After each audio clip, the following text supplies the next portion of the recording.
हर हर महादेव। हम हैं मधमेश्वर महाराज में और मैं आपकी महाराज जी से बात कराना चाहता हूँ इनके महत्व के बारे में। हिमालय की दिव्य उपत्यकाओं में उपस्थित यह मध्य हिमालय में स्थित भगवान शिव का दिव्य मंदिर है, भव्य मंदिर है, जो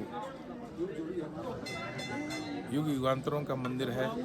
और इस तपोभूमि में भगवान शिव ने अपने नाभि स्वरूप में दर्शन दिए और हिमालय का यह दिव्य स्थान कहते हैं मदनांतक भक्तवत्सला, जीवात्मा के मद दर्प अहंकार को हरण करके शिव की गति देने वाले जो देव हैं वो महादेव मदमहेश्वर है। मधु का तात्पर्य होता है मीठा, जो शिव भक्तों को मनवांछित फल देने वाले, कामनाओं को परिपूर्ण करने वाले, जीवात्मा को शिव सायुज्य देने वाले, शिवलोक देने वाले, शिवगण बनाने वाले, जीव के अंदर अपनी भक्ति को प्रवेश करवाने वाले, जीव को शिव बनाने वाले जो देव हैं वो मधमेश्वर हिमालय को कहते हैं। ये तपोभूमि है, योग की भूमि है, साधना की भूमि कहते हैं। जीवन मुक्तो भवे सोपी योगतो हिमालय।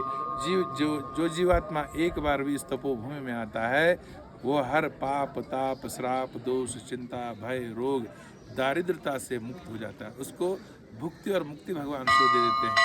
जीवात्मा को शिव सायुज्य देते हैं, शिवलोक देते हैं, शिवगण बना करके हमेशा हमेशा के लिए शिवलोक में उपस्थित बना करके अपना पार्षद बना करके अपनी चरण सेवा में उसे रख देते हैं। ये हिमालय का बड़ा महत्व है। हिमालय में भगवान शिव के दर्शन के लिए जीवात्मा तो तरसता ही है, लेकिन देवात्मा भी तरसते हैं। इसलिए हिमालय की दिव्य परंपरा, यहाँ 6 माह देव पूजा का विधान है, 6 माह नर पूजा का विधान है। यहाँ पर 6 माह जब कपाट मंगल हो जाते हैं तो भगवान के प्रथमादिगण यक्ष गंधर्व किन्नर स्कंध, भगवान श्री गणेश जी, माँ भगवती, सारे देवी देवता इस तपोभूमि में आकर के भगवान की सेवा अर्चना करते हैं।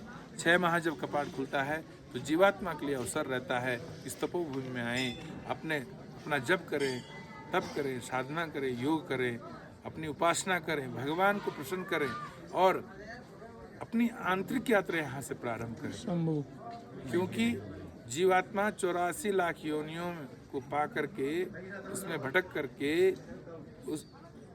यह बड़ा दुर्लभ तन मिलता है, मानव तन, जो 84 लाख योनियों के बाद मिलता है।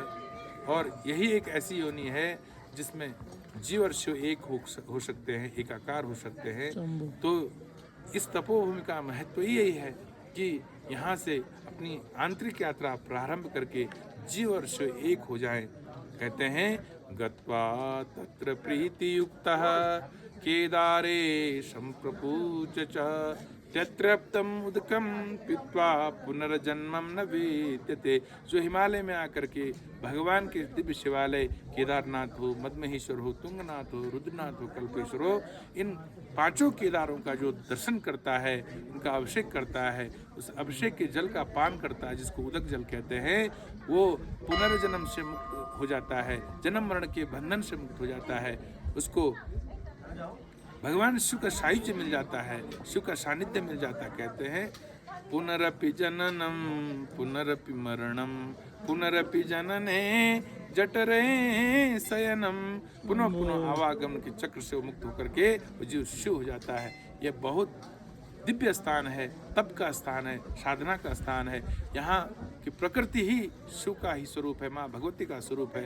इस प्रकृति की रक्षा करना हम सब जीवात्माओं का लक्ष्य होना चाहिए। प्रकृति को गंदा नहीं करना चाहिए, प्रकृति की संरक्षण करनी चाहिए और इस तपोभूमि में आकर के सिर्फ भगवान का चिंतन मनन, उनका ध्यान, उनका स्मरण, उनके लिए उनका गुणानुवाद करना चाहिए।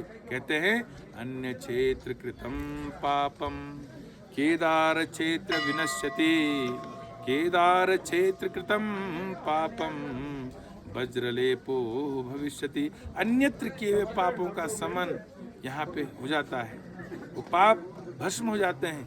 लेकिन इस तपोभूमि में आकर के जो स्वप्न में दोष करता है उसका दोष मिटता नहीं है, वह वज्र के समान लिप्त हो जाता है। वह जीव अधोगति को प्राप्त हो जाता है, नरगामी हो जाता है। यहाँ पे स्वप्न में भी दोष नहीं होना चाहिए। और इस तीर्थ का बड़ा महत्व, इस तीर्थ का संवर्धन करना, इसकी पवित्रता को बनाए रखना हम सब का कर्तव्य है।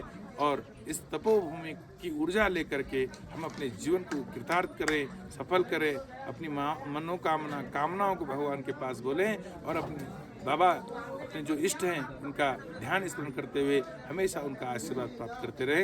बोले केदारेश्वर भगवान की जय, मणिमहेश्वर भगवान की जय, श्री श्री अम्बे मात की जय, सत्य सनातन वैदिक धर्म की जय। नमः पार्वती पतये। हर हर